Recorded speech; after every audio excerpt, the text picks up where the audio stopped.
समस्त देशवासियों को स्वतंत्रता दिवस पर्व की बहुत बहुत शुभकामनाएं और बधाई।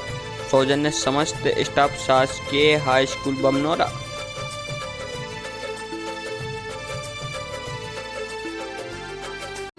समस्त देशवासियों को स्वतंत्रता दिवस पर्व की बहुत बहुत शुभकामनाएं और बधाई। सौजन्य समस्त स्टाफ शासकीय हाई स्कूल भेड़ा। स्वतंत्रता दिवस की सभी देशवासियों को हार्दिक शुभकामनाएं और बधाई। सौजन्य समस्त स्टाफ शासकीय हाई सेकेंडरी स्कूल कंदवा। सभी देशवासियों को स्वतंत्रता दिवस की बहुत बहुत शुभकामनाएं और बधाई। सौजन्य समस्त स्टाफ शासकीय उच्चतर माध्यमिक विद्यालय बरा। स्वतंत्रता दिवस की सभी देशवासियों क्षेत्रवासियों को हार्दिक शुभकामनाएं और बधाई। सौजन्य समस्त स्टाफ शासकीय प्राथमिक माध्यमिक विद्यालय कंदवा एवं रीवा जिले के प्रभारी मंत्री आदरणीय श्री प्रहलाद सिंह पटेल जी से कि आप माननीय मुख्यमंत्री महोदय के संदेश का वाचन करें।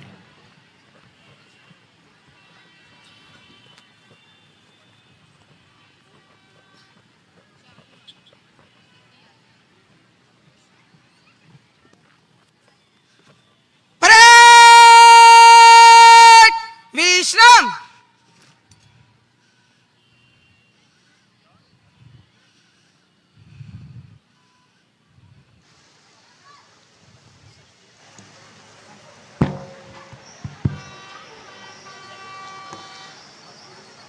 मेरे प्रिय भाइयों बहनों, 78वें स्वतंत्रता दिवस की सभी प्रदेशवासियों को हार्दिक शुभकामनाएं, बधाई और मंगल कामनाएं। आज का पावन दिन भारत माता को स्वतंत्र कराने के लिए अपनी जान निछावर करने वाले वीरों, राष्ट्रभक्तों और स्वतंत्रता सेनानियों के पुण्य स्मरण का अवसर है। प्रशासन जनोन्मुखी हो, नागरिक विकास और सामाजिक सद्भाव में भागीदार बने, गरीबों के कल्याण की योजनाएं अंतिम व्यक्ति तक पहुँचे, ऐसी व्यवस्था बनाने के लिए हमारी सरकार कटिबद्ध है। यशस्वी प्रधानमंत्री श्री नरेंद्र मोदी जी के नेतृत्व में भारत ने पूरी दुनिया में अपनी पहचान बनाई है। पिछला एक दशक भारत के गौरव को बढ़ाने वाला गौरवशाली युग रहा है। माननीय प्रधानमंत्री श्री नरेंद्र मोदी जी के नेतृत्व में तेजी से वैभवशाली और शक्तिशाली भारत का निर्माण हो रहा है। भारत विश्व की तीसरी बड़ी अर्थव्यवस्था बनने के लक्ष्य को प्राप्त करने की दिशा में तेजी से अग्रसर है। भारत की अर्थव्यवस्था में मध्य प्रदेश की 4% सहभागिता को अगले 5 वर्षों में 5% तक ले जाने के लिए मध्य प्रदेश संकल्पित होकर कार्य कर रहा है। मध्य प्रदेश के नागरिक सदैव विकास की ललक और राष्ट्र के लिए प्रेम का परिचय देते रहे हैं। जो भरा नहीं है भावों से, बहती जिसमें रसधार नहीं, वह हृदय नहीं है पत्थर है, जिसमें स्वदेश का प्यार नहीं। मध्य प्रदेश का बजट अगले 5 वर्ष में दोगुना करने की दिशा में सरकार काम कर रही है। विगत 3 वित्तीय वर्षों में राज्य शासन द्वारा अधोसंरचना पूंजीगत कार्यों के व्यय में निरंतर वृद्धि प्राप्त की गई है। वित्तीय वर्ष 23-24 में पूंजीगत व्यय 60,689 करोड़ रुपये किया गया है। वर्ष 22-23 की तुलना में यह वृद्धि 29% है। राज्य शासन द्वारा एक वित्तीय वर्ष में यह अब तक का सर्वाधिक पूंजीगत व्यय है। वित्तीय वर्ष 2024-25 के लिए भी पूंजीगत व्यय का लक्ष्य 64,738 करोड़ रुपये रखा गया है। भारत सरकार के आर्थिक सर्वेक्षण में मध्य प्रदेश सतत विकास लक्ष्यों की प्राप्ति में तेजी से आगे बढ़ने वाले राज्यों में शामिल है। भारत सरकार के आर्थिक सर्वेक्षण में मध्य प्रदेश शिक्षण अधिगम और इंदौर के बायो CNG संयंत्र का विशेष रूप से उल्लेख हुआ है। साथ ही आर्थिक सर्वेक्षण में मध्य प्रदेश से संबंधित कई विषयों को शामिल किया गया है। उसमें दलहन उत्पादन, नदी जोड़ो अभियान, सोयाबीन उत्पादन, चना और गेहूं के उत्पादन में प्रदेश के अग्रणी होने की उपलब्धि आदि शामिल है। माननीय प्रधानमंत्री जी ने देश के विकास में 4 वर्गों यथा युवा, महिला, किसान और गरीब को आधार स्तंभ के रूप में परिभाषित किया है। मध्य प्रदेश सरकार माननीय प्रधानमंत्री जी के विचारों से प्रेरणा लेकर 4 मिशन, युवा शक्ति मिशन, गरीब कल्याण मिशन, किसान कल्याण मिशन और नारी सशक्तिकरण मिशन मध्य प्रदेश के स्थापना दिवस 1 नवंबर से लागू करने जा रही है।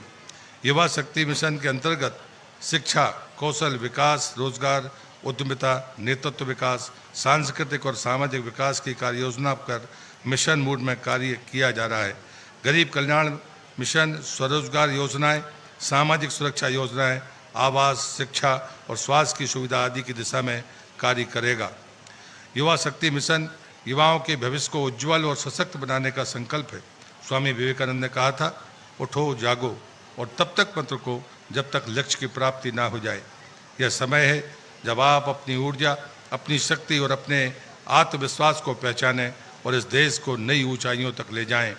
हमारे युवाओं को सिर्फ पारंपरिक शिक्षा तक सीमित नहीं रहना है, बल्कि एआई, मशीन लर्निंग और कोडिंग जैसी उभरती तकनीक की भी शिक्षा प्राप्त करनी है।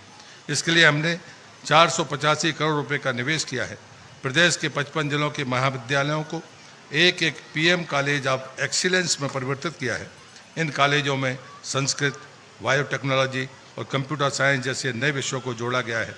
साथ ही हमने 35 नए व्यावसायिक विषयों को भी पाठ्यक्रम में शामिल किया है, ताकि हमारे युवा न केवल शिक्षा प्राप्त करें बल्कि रोजगार के लिए भी पूरी तरह से तैयार हो सके।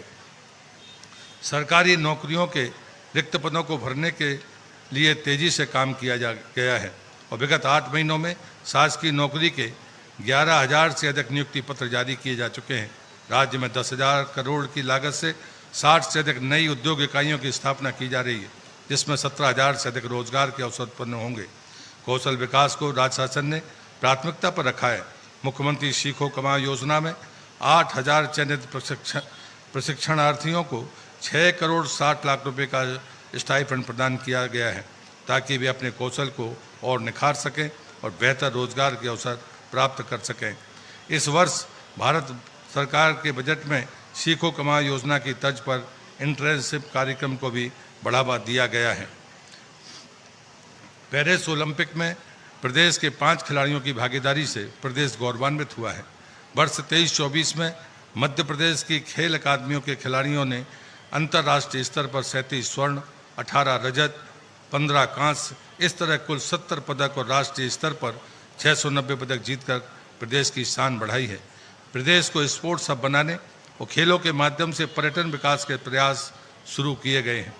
पेरिस ओलंपिक में कांस्य पदक विजेता भारतीय हॉकी टीम के सदस्य मध्य प्रदेश के युवा खिलाड़ी विवेक सागर को प्रदेश का गौरव बढ़ाने पर 1 करोड़ रुपए की प्रोत्साहन राशि प्रदान की जा रही है।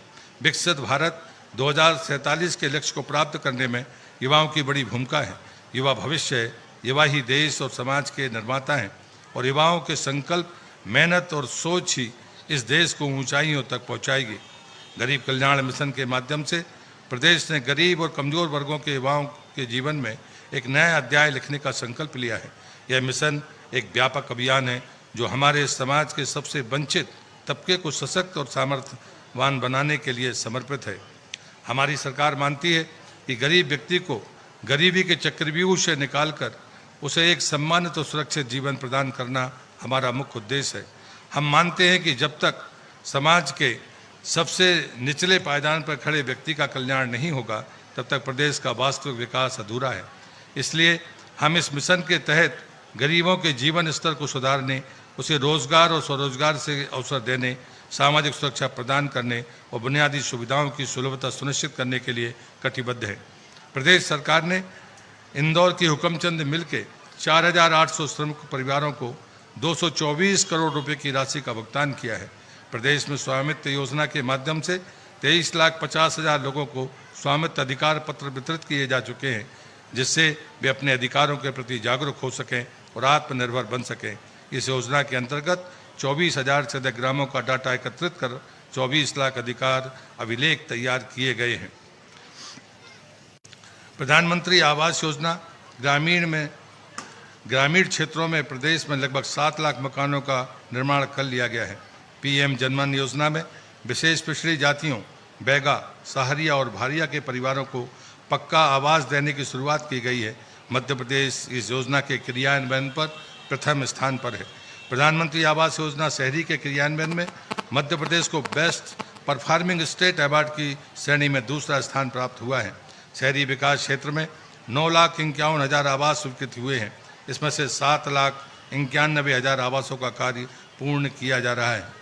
प्रदेश सरकार के मुख्यमंत्री कन्या विवाह और निकाह सहायता योजना में 2023-24 में 62,583 कन्याओं के विवाह के लिए सहायता दी गई है। समाज के वरिष्ठजन, दिव्यांगजन, निराश्रितों और कल्याणी बहनों को प्रत्येक माह 600 रुपये दिए जा रहे हैं। श्रम कल्याण मंडल की विभिन्न योजनाओं में 7 लाख श्रमिकों को 43 करोड़ रुपए की सहायता दी गई है। श्रमिक के परिवारों के लिए शैक्षणिक छात्रवृत्ति योजना, शिक्षा प्रोत्साहन पुरस्कार, विवाह सहायता, कल्याणी सहायता, श्रमिक साहित्य पुरस्कार और उत्तम श्रमिक पुरस्कार योजना लागू की गई है। प्रदेश में श्रमिकों के बच्चों को बेहतर शिक्षा देने के उद्देश्य से 4 आवासीय श्रमोदय विद्यालय संचालित किए जा रहे हैं। इंदौर, भोपाल, जबलपुर और ग्वालियर में संचालित इन विद्यालयों में कक्षा 6 से 12वीं तक के 3,500 विद्यार्थी अध्ययन कर रहे हैं। श्रम आयोग संगठन द्वारा अनेक सेवाएं समय समय पर प्रदान की जा रही हैं। प्रदेश के 3 औद्योगिक नगरों जबलपुर, सतना और मंडीदीप में मजदूरों के लिए नवीन अस्पताल प्रारंभ होंगे। महात्मा गांधी नरेगा योजना के अंतर्गत जरूरतमंद ग्रामीणों को रोजगार देने अमृत सरोवर योजना, जलगंगा संवर्धन अभियान, पुष्कर धरोहर अभियान में अनेक कार्य चल रहे हैं। स्वच्छ भारत मिशन ग्रामीण में वर्ष 2025 तक प्रदेश के ग्रामों को कचरे और कीचड़ से मुक्ति दिलाकर उन्हें मॉडल श्रेणी का ODF प्लस ग्राम बनाने का लक्ष्य है। करीब 42,000 ग्रामों में यह कार्य हो गया है। इसी तरह 8.5 लाख शौचालय विहीन घरों में शौचालय बनाए जा चुके हैं। राज्य ग्रामीण आजीविका मिशन में 66,000 से अधिक परिवारों को आर्थिक उन्नयन गतिविधियों से जोड़ा गया है। मिशन के माध्यम से सिंगरौली जिले में संचालित कोदो कुट की प्रसंस्करण इकाई से 20,000 समूह सदस्य लाभान्वित होंगे। महात्मा गांधी ग्रामीण रोजगार गारंटी योजना के तहत इस वित्तीय वर्ष में 3,500 करोड़ रुपए के व्यय से 20 करोड़ मानव दिवस का सृजन किया गया है। हमारी रणनीति स्पष्ट और संकल्पित है। हर गरीब और कमजोर व्यक्ति को समृद्धि और सुरक्षा की ओर ले जाना। हम न केवल योजनाएं बना रहे हैं बल्कि उनके प्रभावी क्रियान्वयन के लिए भी पूरी तत्परता से कार्य कर रहे हैं। अंधेरा चाहे कितना भी घना हो, उम्मीद का एक दीपक सब बदल सकता है। नारी सशक्तिकरण मिशन केवल एक सरकारी प्रयास नहीं बल्कि सभी बहनों के सशक्तिकरण का एक दृढ़ संकल्प है। यह मिशन महिलाओं के सशक्तिकरण, समानता के अवसर, सुरक्षा और सम्मान को सुरक्षित करने के लिए समर्पित है। मैं आप सभी को यह विश्वास दिलाता हूं कि जब तक प्रदेश की बहनें आत्मनिर्भर और सशक्त नहीं होंगी तब तक समग्र विकास संभव नहीं है। इसी उद्देश्य से प्रदेश सरकार ने महिलाओं के आर्थिक, सामाजिक और शैक्षणिक और राजनीतिक सशक्तिकरण को अपनी सर्वोच्च प्राथमिकता में रखा है। नारी सशक्तिकरण मिशन के अंतर्गत हम बहनों को उद्यमिता में बढ़ावा देने, कौशल विकास के अवसर उपलब्ध कराने और शिक्षा व रोजगार के साधनों को सुलभ कराने के लिए पूरी तरह से प्रतिबद्ध हैं। प्रदेश में वर्तमान में कार्य कर रहे महिला स्व सहायता समूहों से भी बड़ी संख्या में बहनें जुड़ी हैं। महिला स्व सहायता समूहों को सुदृढ़ कर महिलाओं के आर्थिक विकास को बढ़ावा दिया जाएगा। महिलाओं की सुरक्षा और सम्मान के प्रति भी प्रदेश सरकार पूरी तरह से सजग है। हम स्वास्थ्य सुविधा में सुधार कर रहे हैं। बेटी बचाओ बेटी पढ़ाओ अभियान को और मजबूत बना रहे हैं। महिलाओं के विरुद्ध अपराधों के प्रति जीरो टॉलरेंस की नीति को सख्ती से लागू कर रहे हैं। लाडली बहना योजना का उद्देश्य हर बहन को आर्थिक रूप से मजबूत बनाना है ताकि वे किसी भी कठिनाई का सामना अपने दम पर कर सकें, अपनी आवश्यकताओं को पूरा कर सकें और आत्मनिर्भर बन सकें। योजनाओं के अंतर्गत 1,29,00,000 बहनों के खातों में विगत 8 महीने में 11,000 करोड़ रुपए से अधिक की राशि अंतरित की जा चुकी है। इस वर्ष रक्षाबंधन के पावन पर्व पर प्रदेश सरकार ने हर बहन के खाते में 250 रुपये की अतिरिक्त राशि जारी की है ताकि सभी बहनें त्यौहार को खुशी और सम्मान के साथ मना सकें। रक्षाबंधन केवल एक त्यौहार नहीं बल्कि भाई बहन के अटूट प्रेम और सुरक्षा का प्रतीक है। सरकार यह सुनिश्चित कर रही है कि हर बहन की रक्षा के लिए न केवल उसका भाई बल्कि उसकी सरकार भी सदैव तत्पर है। नारी तू है शक्ति रूपा, तेरे बिन सब अधूरा, तेरी मुस्कान में बसता है समाज का हर सपना पूरा। मिशन नारी शक्ति से होगी तेरी नई पहचान, हर कदम तेरे संग है सरकार का मजबूत मान। हर महीने 117 लाख पात्र परिवारों को निःशुल्क अनाज प्रदान किया जा रहा है। हमारे यशस्वी प्रधानमंत्री जी ने उज्ज्वला योजना के माध्यम से बहनों को रसोई गैस सुविधा दिलाकर उनको धुएं से होने वाले कष्ट से मुक्ति दिलाई है। मध्य प्रदेश में लगभग 90 लाख बहनों को गैस कनेक्शन दिया गया है। प्रदेश के 45,89,000 बहनों के खातों में 450 रुपये में गैस सिलेंडर की रिफिलिंग के लिए 118 करोड़ रुपए की राशि अंतरित की गई है। मध्य प्रदेश में स्त्री पुरुष अनुपात में सुधार हुआ है। यह अनुपात प्रति 1000 पुरुषों पर 927 महिलाओं से बढ़कर 956 हो चुका है। प्रदेश में 553 बाल विकास योजनाओं के अंतर्गत 84,659 आंगनबाड़ी केंद्र और 12,670 मिनी आंगनबाड़ी केंद्र संचालित हैं। वर्ष 2024 में प्रधानमंत्री जनजातीय आदिवासी न्याय महाअभियान के अंतर्गत मध्य प्रदेश में 194 नए आंगनबाड़ी केंद्र प्रारंभ किए गए हैं। किसान कल्याण मिशन के तहत कई महत्वपूर्ण कदम उठाए जाएंगे जो किसान भाइयों और बहनों के जीवन को बेहतर बनाएंगे, प्रदेश की उपज को राष्ट्रीय और अंतर्राष्ट्रीय स्तर पर प्रतिस्पर्धात्मक बनाएंगे। हमारा प्रदेश कृषि प्रधान है और अन्नदाताओं की मेहनत और परिश्रम से हमारा समाज फल फूल रहा है। इसी को ध्यान में रखते हुए किसानों की उपज की गुणवत्ता को सुधारने के लिए आधुनिक तकनीकी साधनों के उपयोग को बढ़ावा दिया जाएगा। कृषि को लाभदायी व्यवसाय बनाने और किसानों को आर्थिक रूप से मजबूत करने के लिए हर संभव सहायता प्रदान करेंगे। 0% ब्याज पर फसल ऋण प्रदान करने की योजना को निरंतर जारी रखा जाएगा। इस साल 23,000 करोड़ रुपए का फसल ऋण वितरण का लक्ष्य रखा गया है, जिससे लाखों किसान भाई लाभान्वित होंगे। प्रधानमंत्री किसान सम्मान निधि और मुख्यमंत्री किसान कल्याण योजना के तहत अब तक 80 लाख से अधिक किसान भाइयों के खातों में 1,643 करोड़ रुपए का अंतरण किया है। हमारा उद्देश्य किसानों की आमदनी को दुगना करना, उसके लिए सिंचाई की क्षमता बढ़ाने, प्राकृतिक खेती को प्रोत्साहन देने और कृषि जिन्सों के निर्यात को बढ़ावा देने पर केंद्रित किया गया है। मध्य प्रदेश देश के कुल दलहन उत्पादन का 1/4 हिस्सा उत्पादित कर भारत में प्रथम स्थान पर है। सोयाबीन उत्पादन में मध्य प्रदेश प्रथम स्थान पर है। चना और गेहूं के उत्पादन में भी मध्य प्रदेश प्रथम है। कुल खाद्यान्न उत्पादन में मध्य प्रदेश देश में दूसरे स्थान पर है। मक्का, मोटे अनाज, मूंगफली और मटर उत्पादन में मध्य प्रदेश देश में तीसरे स्थान पर है।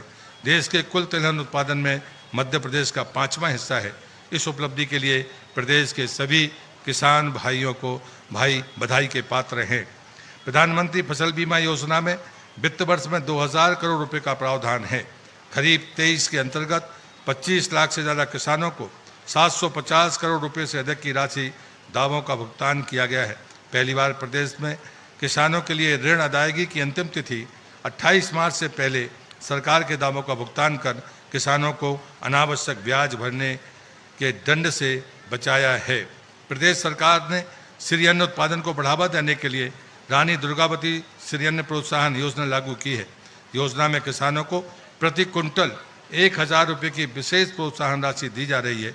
किसानों को मूल्य पर उपार्जित गेहूं पर प्रति कुंटल 125 रुपये के बोनस भुगतान के लिए 1,000 करोड़ रुपए का प्रावधान किया गया है।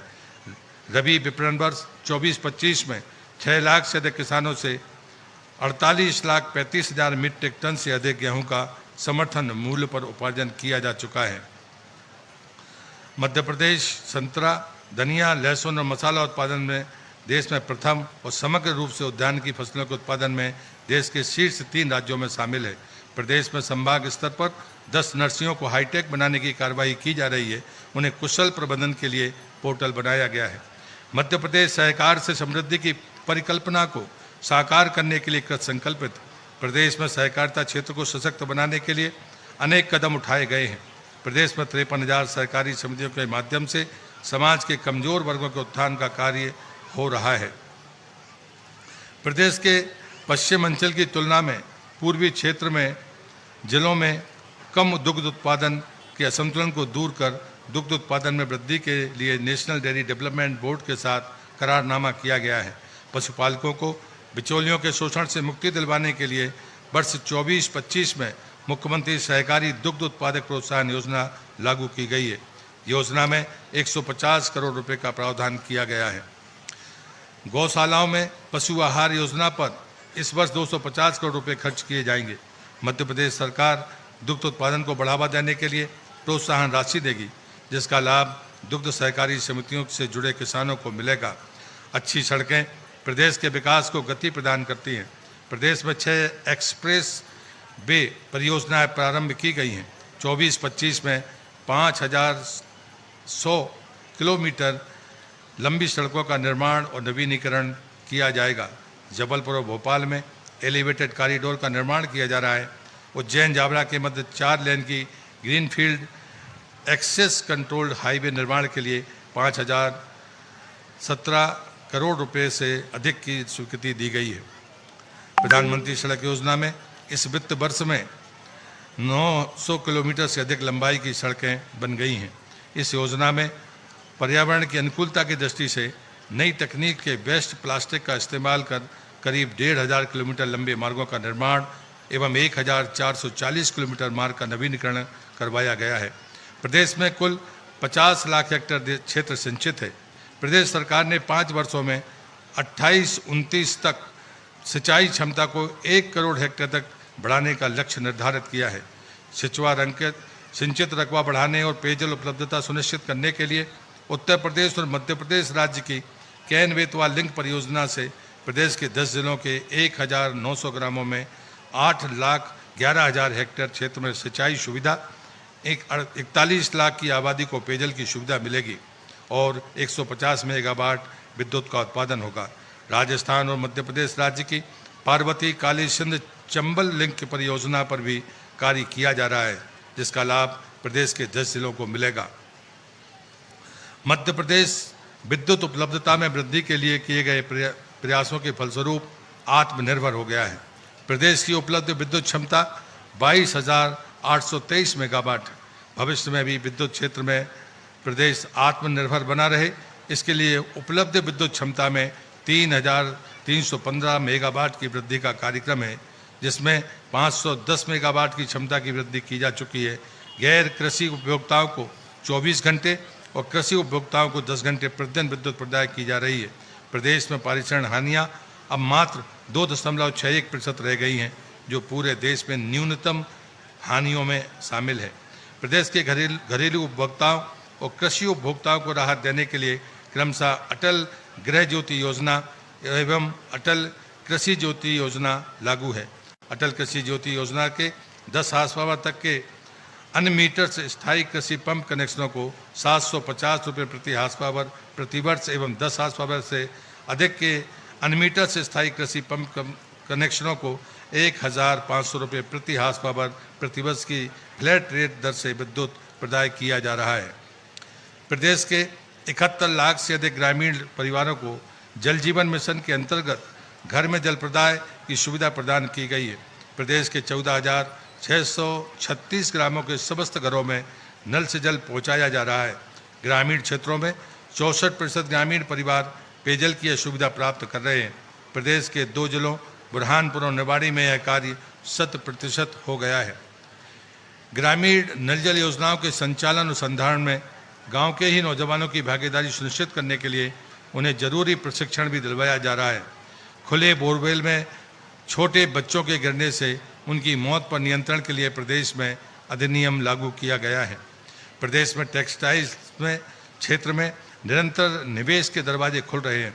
धार में पीएम मित्र इंटीग्रेटेड मेगा टेक्सटाइल्स पार्क से कपड़ा उद्योग को मजबूती मिलेगी। यहाँ 1,563 एकड़ भूमि पर 1,000 करोड़ की लागत से पार्क विकसित होगा, जो 3 लाख लोगों को प्रत्यक्ष और अप्रत्यक्ष रोजगार देगा। वर्तमान में प्रदेश के फार्मा उत्पादन, कॉटन यार्न और खाद्य उत्पाद का निर्यात हो रहा है। सिंगल विंडो सिस्टम लागू कर किसी भी व्यवसाय उद्योग की स्थापना के लिए निवेशकों को विशेष सुविधाएं प्रदान की गई हैं। मध्य प्रदेश की चंदेरी और माहेश्वरी साड़ियाँ विदेशों में जाती हैं। इसी तरह 12 से 19 सौंसर और पांडुरना सारंगपुर के हाथ करगा वस्त्र विशिष्ट पहचान रखते हैं। वस्त्र छपाई में बाघ की ब्लॉक प्रिंट और भैरवगढ़ की बटक प्रिंट की भी दूर दूर तक मांग है। मध्य प्रदेश खनिज संपदा के मामले में समृद्ध है। प्रदेश में मुख्य खनिज की 718 खदानें स्वीकृत हैं। प्रदेश का हीरा खनन कार्य पूरे देश में अनूठा है। भविष्य में प्रदेश में हीरा तलाशने का भी कार्य किया जाएगा। खनिजों के अवैध परिवहन की रोकथाम के लिए पायलट प्रोजेक्ट प्रारंभ किया गया है। इसके अंतर्गत भोपाल में 3 चेक पोस्ट लगाए गए हैं। AI तकनीक के उपयोग से संपूर्ण प्रदेश में शीघ्र ही यह व्यवस्था लागू हो जाएगी। नमामि गंगे सदा नीरा कार्यक्रम में प्रदेश के सभी जल संरचनाओं को फिर से उपयोगी बनाने, उनके संवर्धन के लिए मध्य प्रदेश विज्ञान और प्रौद्योगिकी परिषद सैटेलाइट मैपिंग कर जिलेवार दस्तावेजीकरण का कार्य कर रही है। नागरिकों को शासन की विभिन्न योजनाओं का लाभ देने के लिए राज्य एकल नागरिक डेटाबेस सिंगल सिटीजन डेटाबेस तैयार किया गया है। वर्तमान में 9 विभागों की 67 योजनाओं में एकल नागरिक डेटाबेस का उपयोग प्रारंभ करवाया गया है। प्रदेश के विभिन्न महत्वपूर्ण धार्मिक स्थान तक जाने और अन्य नगरों के प्रवास के लिए कम कीमत पर वायुयान सेवा का लाभ नागरिकों को देना प्रारंभ किया गया है। हवाई पट्टियों के विकास के साथ ही उज्जैन, गुना और शिवपुरी में विमानतल के विकास के लिए कार्य प्रारंभ किए गए हैं। विदेश में दिल्ली की तरह कार्गो हब की सुविधा विकसित की जाएगी। शिक्षा में गुणवत्तापूर्ण सुधार, शिक्षा की व्यवस्था को सर्व सुविधायुक्त और सुदृढ़ बनाने के लिए केंद्र के सहयोग से PM श्री योजना के 416 विद्यालयों में संचालित है। देश के स्वतंत्र होने से पहले वर्ष 1946 में माननीय श्री गौर साहब के द्वारा एक दान के से सागर में विश्वविद्यालय की स्थापना से मध्य प्रदेश उच्च शिक्षा के क्षेत्र में राष्ट्रीय नक्शे पर अग्रणी राज्य बना था। इस समृद्ध अतीत के स्मरण के साथ वर्तमान में भी उच्च शिक्षा के क्षेत्र में अभिनव कार्य हो रहा है। मध्य प्रदेश उच्च शिक्षा के सकल नामांकन अनुपात में राष्ट्रीय औसत से आगे निकल गया है। राज्य का वर्ष 21-22 का सकल पंजीयक अनुपात अखिल भारतीय अनुपात 28.4 की तुलना में 28.9 दर्ज हुआ है। भारतीय संस्कृति के अनुरूप विश्वविद्यालय के कुलपति पद को अब कुलगुरु नाम दिया गया है। प्रधानमंत्री श्री नरेंद्र मोदी जी की नई शिक्षा नीति 2020 के माध्यम से उच्च शिक्षा के क्षेत्र में अभिनव पहल कर मातृभाषाओं को महत्व दिया है। मध्य प्रदेश नई राष्ट्रीय शिक्षा नीति के क्रियान्वयन में अग्रणी रहा है। प्रधानमंत्री उच्चतर शिक्षा अभियान में प्रदेश के 8 विश्वविद्यालयों में अधोसंरचना तथा अन्य विकास कार्यों के लिए 400 करोड़ रुपए की राशि स्वीकृत की गई है। प्रदेश में डिजिटल विश्वविद्यालय की स्थापना की जाएगी। महाविद्यालयों के 2000 से अधिक नवीन पद सृजित किए जाएंगे। खरगोन में कांति सूर्य टंटिया भील विश्वविद्यालय, सागर में रानी अवंतीबाई लोधी विश्वविद्यालय एवं गुना में तात्या टोपे विश्वविद्यालय प्रारंभ किए गए हैं। सागर में आचार्य श्री विद्यासागर महाराज के नाम से आयुर्वेद मेडिकल कॉलेज भी प्रारंभ किया जा रहा है। शासकीय महाविद्यालयों में कृषि को एक विषय के रूप में जोड़ा गया है। विश्वविद्यालयों में पायलट ट्रेनिंग का कोर्स भी हम शुरू करने जा रहे हैं। शिक्षा में गुणवत्ता के लिए भोपाल, ग्वालियर, जबलपुर, इंदौर, उज्जैन और रीवा के 6 विश्वविद्यालयों में इक्यूवेशन केंद्रों की स्थापना की गई है।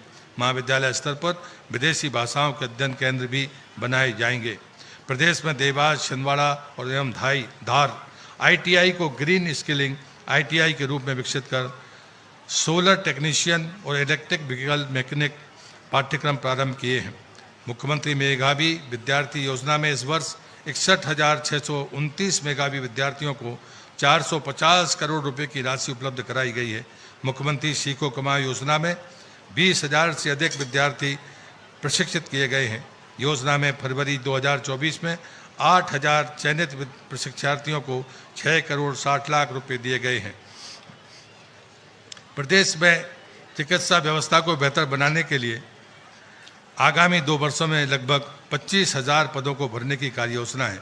अत्यंत गंभीर चिकित्सीय परिस्थितियों में रोगी को तुरंत एवं विशेष चिकित्सीय उपचार की आवश्यकता की स्थिति में देश के उच्चतम संस्थानों में तुरंत परिवहन किए जाने के लिए PM श्री एयर एम्बुलेंस सेवा का संचालन प्रारंभ किया गया है। प्रदेश में मेडिकल टूरिज्म को बढ़ावा देने के लिए 200 से 250 एकड़ के क्षेत्र में मेडिकल पार्क विकसित होंगे, जिन्हें विभिन्न सुपर स्पेशलिटी सेवाएं आमजन को एक ही स्थान पर उपलब्ध हो सकेंगी।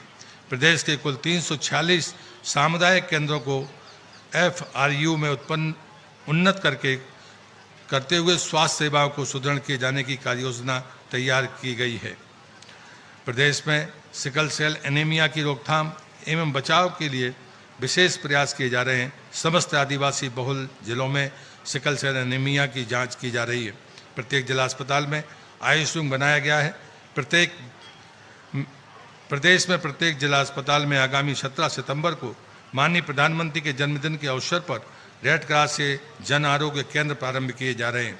प्रदेश सरकार के स्वास्थ्य संस्थाओं के सुचारू संचालन के लिए 46,491 नवीन पद की मंजूरी दी है। इससे स्वास्थ्य मानकों के निर्धारण और आम लोगों को बेहतर स्वास्थ्य सुनिश्चित करने में सहयोग मिलेगा। राष्ट्रीय आयुष मिशन योजना में मध्य प्रदेश में 800 आयुष आरोग्य मंदिर संचालित हो रहे हैं। प्रदेश में शीघ्र ही 11 नए आयुर्वेद महाविद्यालय एवं चिकित्सालय प्रारंभ होंगे। राजस्व विभाग की सेवाओं को नागरिकों तक पहुंचाने के लिए इस वर्ष 15 जनवरी से 15 मार्च तक राजस्व महाअभियान संचालित कर 30 लाख से अधिक राजस्व प्रकरणों का निराकरण किया गया है। प्रदेश में 16 जुलाई से 30 अगस्त तक राजस्व महाअभियान 2.0 जारी है। प्रदेश में 15 अगस्त 2024 से ई संपदा 2.0 सॉफ्टवेयर को लागू किया जा रहा है, जिसके माध्यम से रजिस्ट्री पूर्णतः डिजिटल होकर डिजिटल हस्ताक्षर कर निष्पादित की जाएगी। कतिपय दस्तावेजों के पंजीयन के लिए पक्षकारों को उप पंजीयक कार्यालय नहीं आना होगा। वह अपने घर बैठे ही उक्त दस्तावेज तैयार कर डिजिटल ही पंजीयन के लिए प्रेषित कर पाएंगे। यह प्रक्रिया ई गवर्नेंस में मध्य प्रदेश को अग्रणी राज्य के रूप में स्थापित करेगी। प्रदेश में जीएसटी के अंतर्गत 8 माह में 24,315 करोड़ रुपए का राजस्व संग्रहण हुआ है, जो विगत 10 वर्ष के इस महीने में प्राप्त 20,000 करोड़ के राजस्व की तुलना में 21% अधिक है। प्रदेश में पिछले वर्ग के 7,37,000 विद्यार्थियों को गत वित्त वर्ष में लगभग 1,000 करोड़ की पोस्ट मैट्रिक छात्रवृत्ति राशि मंजूर की गई है। विदेश में पढ़ाई के लिए भी 64 विद्यार्थियों को लगभग 14 करोड़ रुपए प्रदान किए गए हैं। मुख्यमंत्री पिछड़ा वर्ग एवं अल्पसंख्यक उद्यम योजना में बैंकों के माध्यम से 600 विद्यार्थियों को 32 करोड़ 42 लाख रुपए की ऋण राशि वितरित की गई है। मध्य प्रदेश में अनुसूचित जाति वर्ग के कल्याण के लिए जनसंख्या के मान से बजट का प्रावधान कर 24-25 में 2,387 करोड़ रुपए की राशि अनुसूचित जाति कल्याण के लिए रखी गई है। कक्षा 1 से महाविद्यालय स्तर तक के लगभग 13.5 लाख विद्यार्थियों को छात्रवृत्ति राशि प्रदान की जा रही है। इस वर्ष से पोस्ट मैट्रिक छात्रवृत्ति योजना में अनुसूचित जाति वर्ग के विद्यार्थियों के लिए आय सीमा 6 लाख रुपए से बढ़ाकर 8 लाख रुपए की गई है। विमुक्त, घुमक्कड़ एवं अर्ध घुमक्कड़ समुदायों की जातियों के शैक्षणिक, आर्थिक और सामाजिक उन्नयन के लिए विभिन्न कार्य किए जा रहे हैं। मध्य प्रदेश में नगरों में बेहतर नागरिक सुविधाएं प्रदान की जा रही हैं। इंदौर, भोपाल, जबलपुर और ग्वालियर में मेट्रोपॉलिटन सिटी बनाई जा रही है। इंदौर और भोपाल में मेट्रो ट्रेन का काम तेजी से चल रहा है। आने वाले समय में इंदौर से उज्जैन के बीच मेट्रो ट्रेन सुविधा प्रारंभ की जा रही है। इंदौर नगर को लगातार 7 वर्ष से देश के सबसे स्वच्छ शहर होने का गौरव हासिल है। स्वच्छ सर्वेक्षण 2023 में देश का दूसरा सबसे स्वच्छ राज्य होने का सम्मान मध्य प्रदेश ने प्राप्त किया है। प्रदेश को गत वर्ष स्वच्छता के क्षेत्र में 7 राष्ट्रीय सम्मान प्राप्त हुए हैं। मध्य प्रदेश अब तक देश दुनिया के पर्यटकों का पसंदीदा गंतव्य है। प्रदेश में 3 विश्व धरोहर स्मारक खजुराहो, सांची और भीमबेटका हैं। ग्वालियर किला सहित प्रदेश के अनेक स्थानों के लिए पुरा वैभव के प्रतीक हैं। भोपाल के आसपास अनेक पर्यटक स्थल हैं। मध्य प्रदेश भारत की विरासत का प्रमुख प्रदेश है। माननीय प्रधानमंत्री जी के कर कमलों से विक्रमोत्सव के अवसर पर दुनिया की पहली विक्रमादित्य वैदिक घड़ी का शुभारंभ कर भारतीय काल गणना परंपरा का साक्षात्कार पूरी दुनिया से कराया गया है। पीएम श्री पर्यटन वायु सेवा प्रारंभ कर प्रदेश के 8 शहरों भोपाल, इंदौर, जबलपुर, रीवा, उज्जैन, ग्वालियर, सिंगरौली और खजुराहो को हवाई सेवा से भी जोड़ा गया है। पीएम श्री धार्मिक पर्यटन हेली सेवा का संचालन भी प्रारंभ किया गया है। भगवान श्री राम और भगवान श्री कृष्ण के बिना संसार अधूरा है। भगवान श्री कृष्ण के चरण प्रदेश के जिन स्थानों पर पड़े थे, उन स्थानों के विकास के लिए श्री कृष्ण पाथेय योजना की कार्ययोजना बनाने का कार्य प्रगति पर है। श्री राम वन गमन पथ के विकास के लिए चित्रकूट, पन्ना, सतना, अमरकंटक आदि स्थानों पर अनेक कार्य किए जा रहे हैं। कुल 370 किलोमीटर के पथ के विभिन्न स्थलों पर श्रद्धालुओं और पर्यटकों को अनेक सुविधाएं प्रदान करने के लिए 200 करोड़ रुपए से अधिक की राशि व्यय की जा चुकी है। वीर भारत संग्रहालय स्थापित कर भारतीय सभ्यता के संरक्षकों के योगदान को सहेजा जाएगा। इस वर्ष वीरांगना रानी दुर्गावती का 500वां जयंती उत्सव और देवी अहिल्याबाई का 300वां जयंती उत्सव विभिन्न सांस्कृतिक गतिविधियों के माध्यम से संपूर्ण प्रदेश में धूमधाम से मनाया जाएगा। गौड़ चित्रकला के अग्रणी साधक स्वर्गीय जनगण सिंह श्याम की स्मृति में डिंडोरी जिले के पाटनगढ़ में कला केंद्र स्थापित किया जा रहा है। राष्ट्र के प्रथम पारंपरिक कला के गुरुकुल की स्थापना खजुराहो में की जाएगी। प्रदेश के नागरिकों को अपनी लोक संस्कृति, ऐतिहासिक स्थानों की जानकारी और पुरा वैभव से परिचित कराने की पहल की गई है। मुख्यमंत्री तीर्थ दर्शन योजना में इस वर्ष से हवाई जहाज के माध्यम से तीर्थ यात्रा की शुरुआत हुई है। उज्जैन में धर्मस्व संचालनालय कार्यालय को स्थानांतरित किया गया है। विरासत के साथ विकास के विचार को महत्व देते हुए प्रदेश में धार्मिक और आध्यात्मिक महत्व के लोक विकसित किए जा रहे हैं। इन लोकों में संत रविदास लोक सागर, रानी दुर्गावती स्मारक और रानी रेवंतीबाई स्मारक जबलपुर, मां नर्मदा महालोक, अमरकंटक, देवी अहिल्या लोक खरगोन, नागलवाड़ी लोक बड़वानी, देवी लोक सलकनपुर, श्री राम राजा लोक ओरछा, जाम सावली श्री हनुमान लोक पांडुरना, श्री पशुपतिनाथ लोक मंदसौर, अटल स्मारक ग्वालियर, श्री परशुराम लोक जानापाव, महाराणा प्रताप लोक भोपाल, भादवा माता लोक नीमच, माँ पीताम्बरा लोक दतिया, माता मंदिर लोक रतनगढ़ और माँ शारदा देवी मैहर एवं माँ जागेश्वरी माता मंदिर चंदेरी शामिल हैं। इसके अलावा उज्जैन में महाकाल लोक और ओमकारेश्वर में एकात्म धाम के निर्माण एवं विकास में प्रदेश में धार्मिक आध्यात्मिक पर्यटन विकास में वृद्धि हो रही है। वनों और वन्य प्राणियों ने मध्य प्रदेश की एक अलग पहचान बनाई है। मध्य प्रदेश बाघ, तेंदुआ और घड़ियाल जैसे प्राणियों की सर्वाधिक संख्या वाला प्रदेश है। चीता पुनर्स्थापन करने वाला मध्य प्रदेश एकमात्र प्रदेश है। हरियाली बढ़ाने के लिए 82,000 हेक्टेयर से अधिक क्षेत्रों में पौधे लगाए जा रहे हैं। प्रदेश में 7 टाइगर रिजर्व विकसित है। रातापानी टाइगर रिजर्व बन जाने के बाद भोपाल देश की एकमात्र टाइगर रिजर्व राजधानी होगी। प्रधानमंत्री जी के एक पेड़ मां के नाम अभियान के अंतर्गत प्रदेश के शहर शहर और गांव-गांव में जनता की व्यापक भागीदारी के साथ पौधे लगाए जा रहे हैं। कानून और व्यवस्था की स्थिति को और अधिक सुदृढ़ करने के लिए प्रदेश में पुलिस थानों की सीमाओं के पुनर्निर्धारण का ऐतिहासिक कार्य हुआ है। प्रदेश में 627 पुलिस थानों की सीमाएं फिर से तय की गई हैं। इसमें 2200 से अधिक गांवों को लाभ मिला है। पुलिसकर्मियों को लंबित पदोन्नति प्रदान करने के लिए लागू की गई कार्यवाहक व्यवस्था से लगभग 3000 पुलिसकर्मी लाभान्वित हुए हैं। पुलिस बल के आवासों के लिए बजट में व्यवस्था की गई है। केंद्र सरकार द्वारा 1 जुलाई से लागू नए नियम की जानकारी आम जनता को देने के लिए थाना स्तर पर कार्यक्रम किए गए हैं। प्रदेश में निर्धारित मापदंड से अधिक ध्वनि में लाउड स्पीकर के उपयोग पर नियंत्रण के लिए पहल की गई है। आतंकी और नक्सली तत्वों तथा अपराधियों पर सख्ती से नियंत्रण किया गया है।